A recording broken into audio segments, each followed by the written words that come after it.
शादी की पहली रात शौहर ने मेरा लहंगा उतारा, फिर सो गया, लेकिन हम बिस्तरी नहीं की। अब रोज शौहर ऐसे ही करता, मेरे कपड़े उतार कर खुद सो जाता। एक दिन मुझसे रहा ना गया तो मैंने सोते हुए शौहर को मेरा नाम ऐमन मैं एक गरीब घराने से ताल्लुक रखती थी। जवानी की दहलीज पर कदम रखते ही माँ बाप का इंतकाल हो गया। मैं अपने बहन और बहनोई के रहमो करम पर पल भर रही थी, लेकिन एक रात बहनोई ने इतनी गंदी हरकत की कि मेरी बहन ने बस झटपट मेरा रिश्ता तय करवाया था और मुझे रुखसत करके घर से निकाल दिया था, क्योंकि इसके शौहर की गंदी नजर मुझ पर पड़ गई थी और वह अपने घर को बचाने के लिए मुझसे जान छुड़वाना चाहती थी। इसलिए इसने बस आंखें बंद करके मेरी रुखसती की और साफ लफ्जों में कह दिया कि अब पलट कर कभी इस दहलीज पर ना आना। इसने मुझसे वादा लिया था कि अब कभी भी इसकी जिंदगी में दोबारा कदम नहीं रखूंगी। मेरी खूबसूरती इसके लिए जिंदगी का सबसे बड़ा रोब बन गई थी और मैं आंखों में आंसू लिए अपने शौहर के घर पहुंच गई थी। मेरा हर रिश्ता खत्म हो चुका था, अब बस यह एक रिश्ता बाकी था जो मेरे शौहर के साथ कुछ देर पहले ही कायम हुआ था। हम जैसी यतीम लड़कियों के साथ जमाना ऐसे ही सलूक करता है। माँ बाप के मरने के बाद जिस बड़ी बहन ने मुझे खुद अपने घर में जगह दी थी, अपने शौहर की वजह से इसने खुद ही मुझे अपनी जिंदगी से बाहर निकाल दिया, क्योंकि अब इसके लिए इसका घर मुझसे ज्यादा अहम हो चुका था। अपने आंसू बहाए मैं ससुराल पहुंची तो यह देखकर हैरान रह गई कि यह एक आलीशान सा महल था। हर तरह की आसाइश यहाँ मौजूद थी। मुझे रुखसत करवाकर लाने वाली मेरी सास ने बड़ी मोहब्बत से मुझे मेरे कमरे में बिठाया था और यह कहकर चली गई थी कि अब तुमने सारी जिंदगी मेरे बेटे के साथ ही गुजारनी है। कभी इसकी कोई शिकायत मेरे पास ना लाना, बल्कि अपने मामलात इस कमरे में ही हल करना। इनके लहजे में अजीब तरह सी नसीहत थी, जैसे कुछ समझाना चाहती हूं। और फिर इनके जाने के बाद खामोशी से कमरे का जायजा लेने लगी। मैं इतनी खुशकिस्मत तो नहीं थी कि एक छोटे से घर से उठकर इस बड़े से महल में आ जाती। आखिर क्यों मुझ जैसी यतीम लड़की को इस घर की बहू बनाकर लाया गया था? यह सवाल बार बार मेरे दिल में जन्म ले रहा था। कुछ ही देर गुजरी कि मेरा शौहर कमरे में आ गया और इस पर नजर पड़ते ही बिल्कुल हैरान रह गई। यह हमारी पहली मुलाकात थी। पहली दफा मैं अपने शौहर को देख रही थी। मुझे तो लगा था कि मेरी बहन ने बस आंखें बंद करके मुझे अपनी जिंदगी से निकाला है, तो मेरी शादी किसी एरे गहरे से, किसी बड़ी उम्र के मर्द से ही की होगी। वैसे भी हम जैसी गरीब यतीम लड़कियों के लिए अच्छे रिश्ते कहाँ मिलते। यह देखकर मैं बिल्कुल दंग रह गई थी कि मेरा शौहर एक 27 साल का जवान और खूबसूरत मर्द था, जिसकी भूरी आंखें अपनी तरफ मुझे खींच रही थी। मैंने आज तक इतना खूबसूरत मर्द नहीं देखा था। मुझे लगता था कि खूबसूरती का लफ्ज सिर्फ औरतों के लिए लेकिन अपने शौहर को देखकर मेरा हर ख्याल बदल गया था। अपनी बहन के लिए मेरा दिल साफ हो गया था कि इसने जल्दबाजी में मेरे हक में कोई बुरा फैसला नहीं किया था। मुझे महसूस हुआ था कि मेरे शौहर की गहरी नजरें मुझ पर जमी हुई थी, इसलिए मैंने घबराकर अपनी नजरें झुका ली थी। वह मेरे करीब आकर बैठा और बस मुझे गौर से देखता रहा और फिर ऐसी बात कही कि मेरे होश उड़ गए। मैं फटी फटी आंखों से इसकी तरफ देखने लगी और फिर जब मुझे इसकी नजरों की तपिश का एहसास हुआ तो मेरे सारे वजूद से पसीने छूट गए।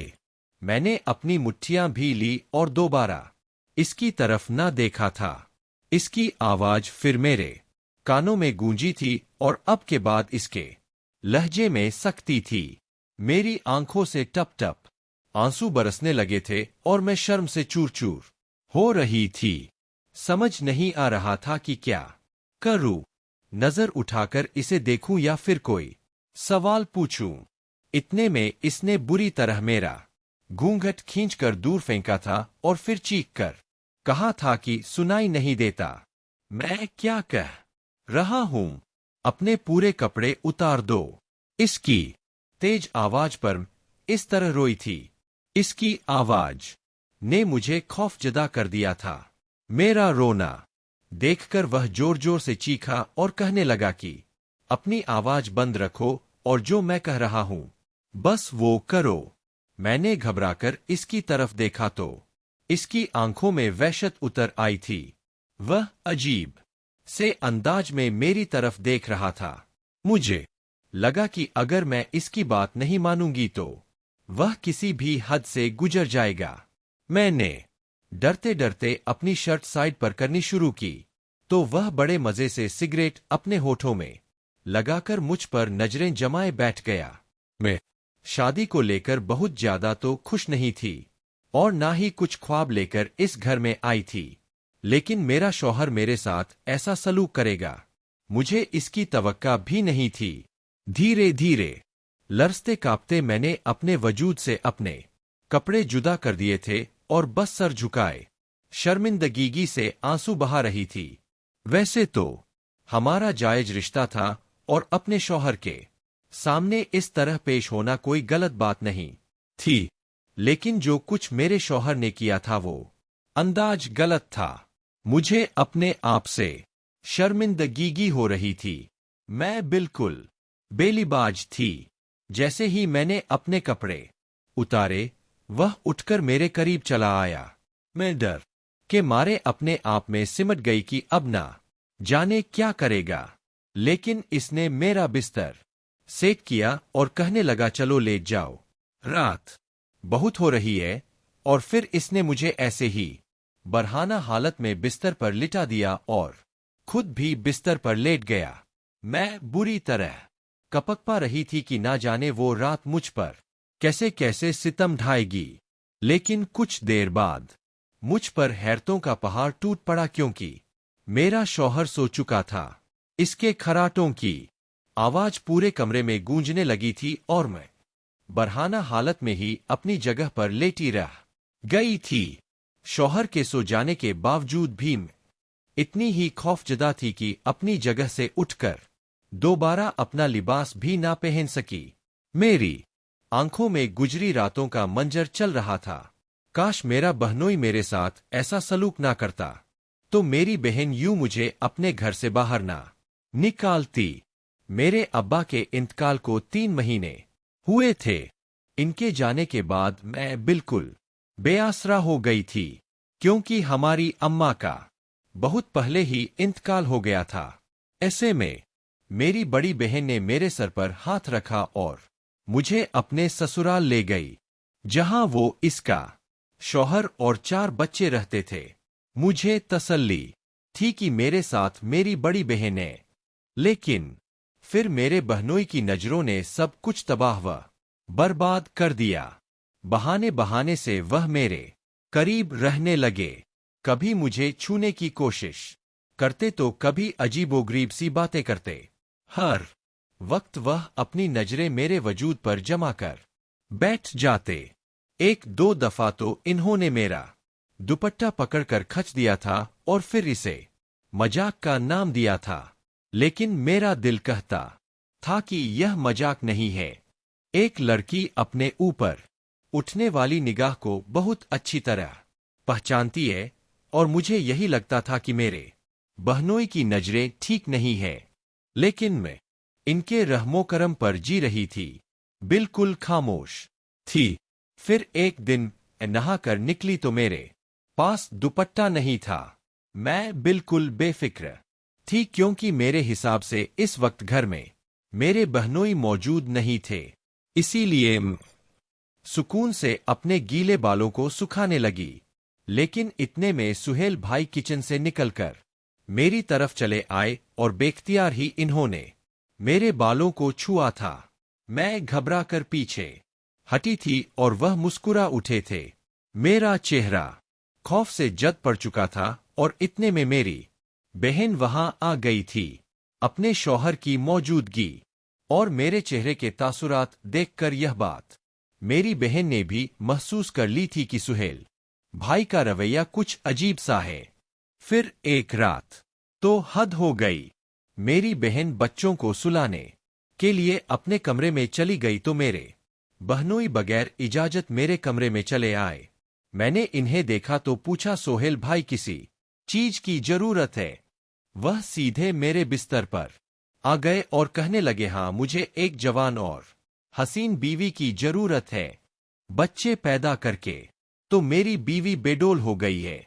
इनकी बात सुनकर मैं शर्म से पानी पानी हो गई, लेकिन इनकी आंखों में बेहयाई भरी हुई थी। वह हफसजदा नजरों से मुझे देखते हुए मेरे बिस्तर पर आए तो मैं घबराकर खड़ी हो गई। सोहेल भाई ने मेरा हाथ पकड़ा और मुझे अपने करीब खींच लिया।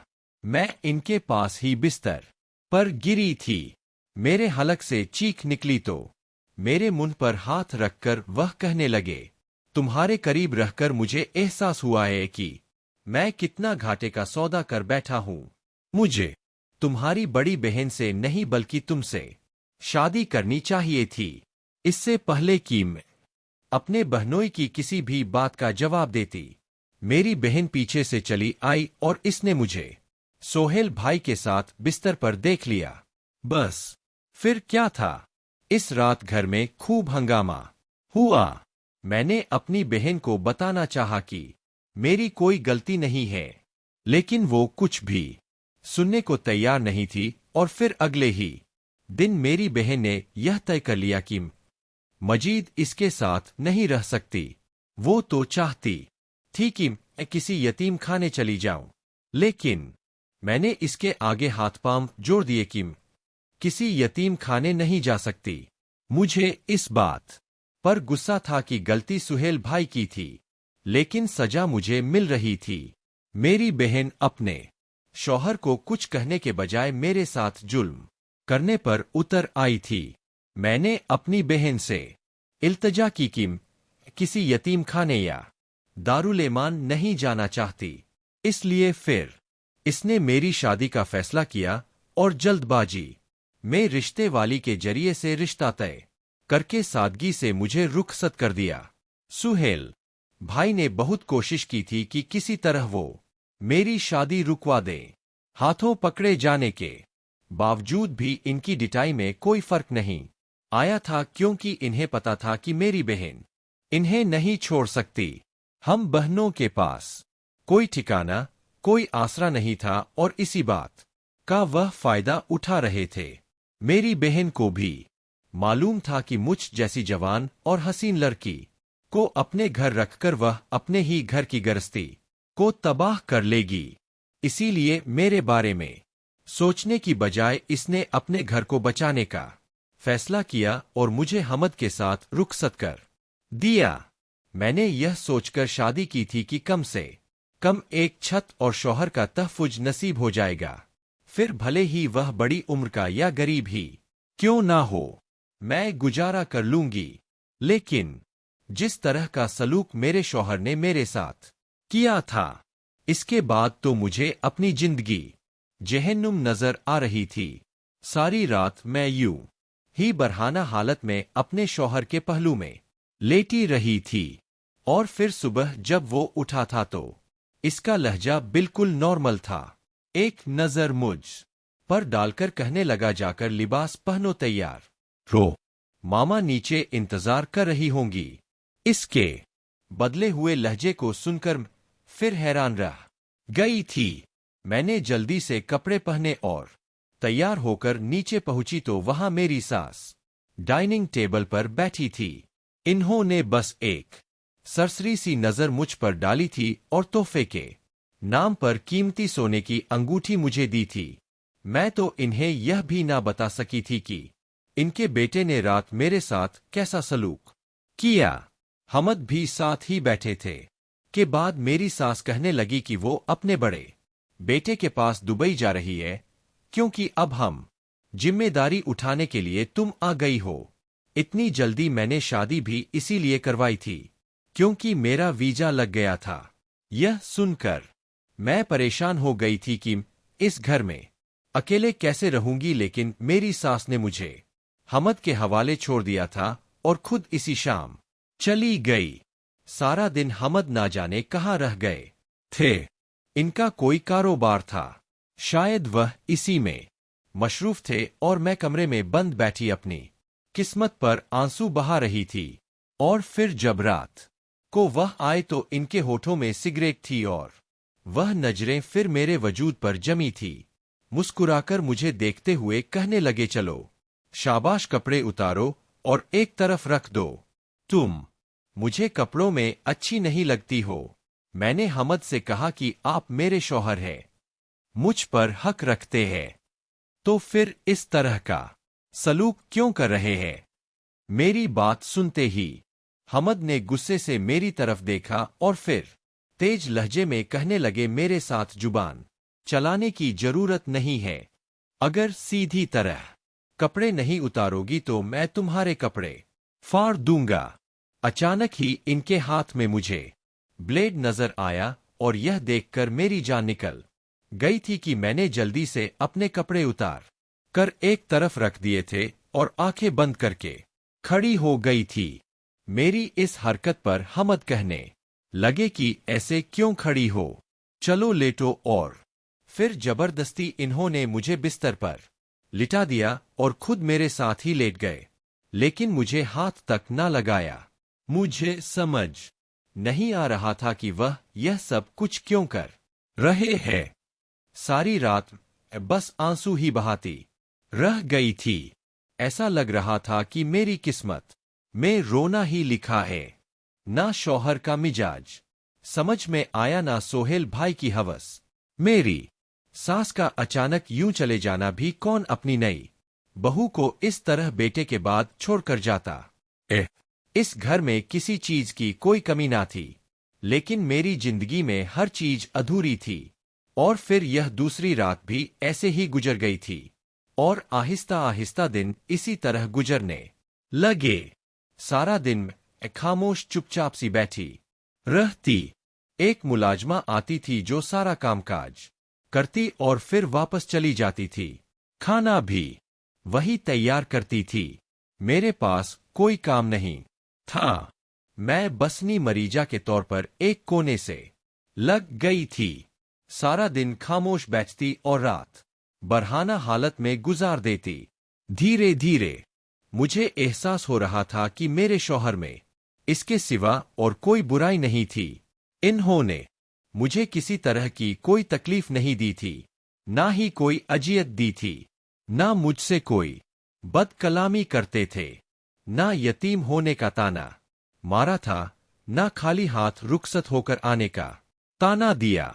बस इनकी एक ही बात होती कि बरहना हो और लेट जाओ, और यह बात मेरी समझ से बाहर थी। मेरा दिल हर गुजरते दिन के साथ हमाद के लिए नरम होता जा रहा था। मेरा दिल चाहता था कि वह मेरा हाथ पकड़े, मोहब्बत भरी बातें करे।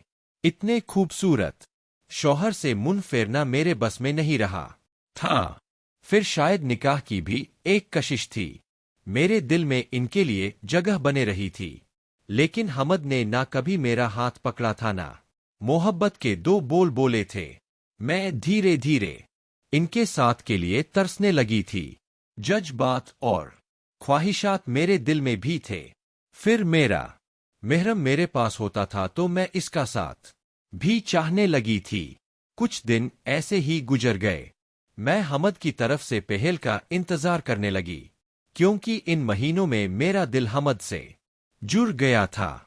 लेकिन हमद ने कोई पहल ना की, तो मैंने एक रात फैसला किया कि हमारे दरमियान की दूरियां मिटा दूंगी। शायद कि इसी तरह हमारा रिश्ता कुछ बेहतर हो जाए। दरअसल बहुत ज्यादा बेचैन हो गई थी। बस इसीलिए इस रात जैसे ही हमद सोए थे तो मैंने खुद इनके कपड़े उतार दिए, लेकिन फिर मेरे होश ठिकाने आ गए, क्योंकि अपने शौहर के जिस्म पर तो देखने ही वाली थी कि हमद की आंख खुल गई थी। और जैसे ही वह उठे, इन्होंने देखा कि इनके वजूद पर कपड़े नहीं। तो वह नफरत से मुझे देखते हुए अपने कपड़े पहनने लगे। मैंने हक लाते हुए हमद से पूछा, यह सब क्या है?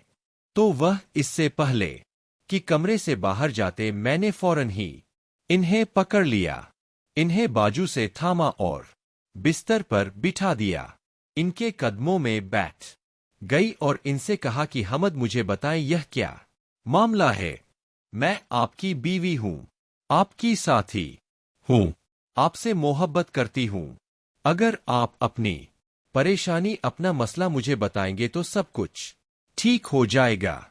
मेरी मोहब्बत वाली बात पर हमद ने हैरत से मेरी तरफ देखा था। फिर वह रोने लगे थे। मैं हैरत से इन्हें बच्चों की तरह फूट फूट कर रोता हुआ देख रही थी। फिर हमद ने एक ऐसी बात बताई जिसे सुनकर मेरे कदमों तले से जमीन निकल गई। हमद कहने लगे कि मेरे बाबा एक बहुत बड़े बिजनेसमैन थे और हमारे पास किसी चीज की कोई कमी नहीं थी।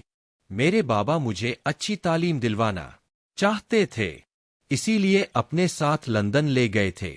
मैं, मेरी मम्मा और बाबा लंदन में ही रहते थे और मैं वहीं के एक स्कूल में पढ़ता था। वह बहुत बड़ा स्कूल था जहां अमीरों के बच्चे आते थे। मैं बहुत ज्यादा खूबसूरत और हसीन था, इसलिए हर एक की नजर मुझ पर ठहरती थी। मैं इसी तरह कॉलेज में पहुंच गया। फिर एक रोज छुट्टी के वक्त मुझे क्लास के कुछ लड़कों ने असाइनमेंट के नाम पर रोक दिया। मैं इनके साथ रुका तो वह मुझे जबरदस्ती अपने घर ले गए कि मिलकर असाइनमेंट बनाएंगे। मैं सीधा साधा सा था इनके आगे, मेरी ज्यादा ना चली। वह अंग्रेज लड़के थे। मैं इनके साथ इनके घर पहुंच गया और वहां जाकर मुझे एहसास हुआ कि वह घर बिल्कुल खाली था। वहां और कोई नहीं था, बस वह 6 लड़के और मैं था। फिर अचानक इन लड़कों ने मुझे कहा कि अपने कपड़े उतारो और यह सुनकर मैं हैरान रह गया। मैंने कहा कि यह क्या मजाक है? तो इन लोगों ने जबरदस्ती मुझे मजबूर किया कि अपने कपड़े उतारूं और फिर खुद खींच-तान के मेरे कपड़े उतार दिए। मुझे बरहाना करके इनके चेहरों पर एक अजीब सी खुशी आई थी और फिर इन लड़कों ने बारी बारी मुझे अपनी ज्यादती का निशाना बनाया था। मेरी हालत बहुत ज्यादा खराब हो चुकी थी। मेरे आजा ने काम करना छोड़ दिया था। मुझे ज्यादती का निशाना बनाकर अपनी हवस पूरी करके वो मुझे छोड़कर फरार हो गए थे। शाम तक मैं इसी घर में पड़ा रहा था और फिर मेरे माँ बाप पुलिस की मदद से मुझे ढूंढते हुए वहां तक पहुंचे थे। मेरी हालत बहुत बुरी थी। मेरे वालिद ने पुलिस केस करवाया और वह लड़के गिरफ्तार हो गए, लेकिन इनकी गिरफ्तारी से मेरी झनी हालत ठीक ना हो सकी। मैं हर रोज जीता था, हर रोज मरता था। मेरी हालत देखकर मेरी माँ इस दुनिया से चल बसी और मेरे बाबा मुझे लेकर वापस पाकिस्तान आ गए। मेरी तालीम भी अधूरी रह गई। फिर मेरे खातिर बाबा ने दूसरी शादी की ताकि कोई औरत अगर मुझे संभाल ले, लेकिन मैं सारा वक्त अपने कमरे में बंद रहता। कुछ वक्त गुजरा तो बाबा ने मुझे कारोबार में शामिल किया, मेरा ध्यान बटाया। मेरी सौतेली माँ ने भी मेरा बहुत ख्याल किया, जबकि वह पहले से 3 बच्चों की माँ थी और इनके बच्चे दुबई में ही रहते थे। वो बाबा की दोस्त की बेवा थी, जिससे बाबा ने मेरे खातिर शादी की थी। मेरी झनी हालत को देखते हुए अपने बच्चे छोड़कर वह यहाँ मेरे साथ रही और फिर मेरे बाबा भी इस दुनिया से चले गए। मेरी झनी हालत अब भी बेहतर नहीं थी, मगर डॉक्टर ने कहा था कि मेरी शादी के बाद शायद मैं ठीक हो जाऊंगा। इसलिए मामा ने मेरी शादी करवाई क्योंकि इन्हें अपने बच्चों के पास जाना था। मुझे भी लगा था कि शादी के बाद शायद मैं संभल जाऊंगा, लेकिन जब मैंने इस रात तुम्हें कमरे में देखा और मुझे यह एहसास हुआ कि तुम मेरे आगे बिल्कुल बेबस हो और जो मैं चाहूंगा करूंगा, तो मेरे अंदर बदले की आग ने जन्म लिया। मैंने तुम्हारे साथ वही किया जो इन लड़कों ने मेरे साथ किया था। मुझे बेबस पाकर इन्होंने मेरे साथ बहुत ज्यादती की थी। मैं तुम्हारे साथ ज्यादती तो नहीं कर सकता था, अलबत्ता तुम्हारे कपड़े उतरवाकर मुझे अजीब सी तस्कीन मिलती थी, जैसे मैंने अपना बदला ले लिया हो। इसीलिए हर रात तुम्हारे साथ यही सलूक करने लगा। साथ साथ मेरा इलाज भी चल रहा था। मैंने अपने डॉक्टर को भी अपने मसले से आगाह किया तो इन्होंने मेरी बहुत मदद की और धीरे धीरे मेरे दिल को नरम करने लगे। मेरे दिल में तुम्हारी मोहब्बत परवान चढ़ने लगी। मैंने तुम्हारे साथ कभी बुरा सलूक नहीं किया, लेकिन खुद को इस जुल्म से भी ना रोक पाया जो मेरे साथ हुआ था। मगर आज तुमने मेरे जिस्म पर मौजूद सारे निशान देख लिए जो उन लड़कों की बदौलत मुझे मिले थे। बहुत इलाज के बावजूद भी यह निशान नहीं गए और इसी वजह से मुझे हर दिन वह शाम याद आती है जब मैंने अपना आप लुटाया था। हमाद रोते हुए कहने लगे, ऐन मैं जानता हूं इस सब में तुम्हारा कोई कसूर नहीं, लेकिन मेरे दिलो दिमाग पर वो शाम भारी है। मेरा दिल चाहता है कि हर किसी से शाम का बदला लूं। हमद अपने बालों को मुट्ठियों में नोचते हुए रो रहे थे। इनकी बात सुनते ही मैंने इन्हें सीने से लगा लिया था। इनके जिस्म पर मौजूद जख्मों के निशानात ने मेरा दिल जीत लिया था, और यह जानकर कि हमद जैसे खूबसूरत लड़के के साथ इतनी बड़ी ज्यादती होती है, मेरा दिल कांप उठा था। आजकल के दौर में लड़के भी महफूज नहीं है, यह सोचकर ही मैं घबरा गई थी। मैं तो यतीम खाने जाने के नाम से इसलिए डरती थी क्योंकि मैंने सुना था कि वहां लड़कियों के साथ अच्छा सलूक नहीं होता। मुझे तो सोहेल भाई भी भेड़िया दिखाई देता था। मैं यह समझती थी कि मैं यतीम हूं, इसीलिए वो मेरे साथ ऐसा सलूक करते हैं। लेकिन हमद तो अपने मम्मा और बाबा के होते हुए भी चंद आवारा लड़कों की भेंट चढ़ गया था। हमद की सच्चाई जानने के बाद मैंने हमद को आहिस्ता आहिस्ता मोहब्बत और तवज्जो देनी शुरू की। इनका इलाज तो पहले से चल रहा था।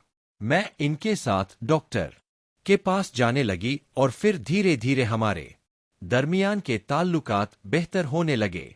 आज मेरी और हमद की शादी को 3 साल होने वाले। इन सालों में इनके अंदर बहुत बड़ी तब्दीली आई है। इनका रवैया नॉर्मल हो रहा है। मैं दुआ करती हूं कि किसी लड़के के साथ ऐसी ज्यादती ना हो। बेटियों के हक में तो हर कोई दुआ मांगता है, लेकिन हमें बेटों के अच्छे नसीब की भी दुआ मांगनी चाहिए, वरना हम्माद जैसे अमीर और खूबसूरत लड़के भी फंस जाते।